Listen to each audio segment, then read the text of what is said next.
Hi hello everyone, আমি প্রিয়াঙ্কা, একজন wellness coach. আমি প্রচুর মানুষকে গাইড করছি বাড়িতে থেকে তারা কিভাবে একদম ইজি প্রসেসে বাড়ির খাবার খেয়ে এবং তার সাথে হালকা অ্যাক্টিভিটিসের মাধ্যমে তারা তাদের অতিরিক্ত ওজনকে কমাতে পারে। তো চলুন খুব তাড়াতাড়ি দেখায় আপনাদের সাথে কয়েকটা রেজাল্ট। সবার ফার্স্ট আমি যেই রেজাল্টটা শেয়ার করছি, ইনি আমার গাইডেন্সে 15 কেজি ওজন কমিয়েছেন।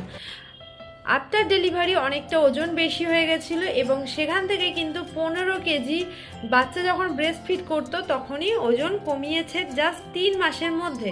নেক্সট আরও একটা রেজাল্ট দেখাচ্ছি, যে কিনা আমার গাইডেন্সে 15 কেজির বেশি ওজন কমিয়েছে অ্যান্ড এটা হলো তার ট্রান্সফরমেশন। ইনি থাকেন নিউ টাউন। নেক্সট যেটা শেয়ার করছি সেটা হলো আমার গাইডেন্সে 23 কেজি ওজন কমিয়েছে, থাকে আর পাঞ্জাবে, এবং তার ট্রান্সফরমেশন হলো এটা। ডিউরিং প্রেগনেন্সি জার্নি অনেকটা ওয়েট বেড়ে যায় এবং সেখান থেকে এই ওজন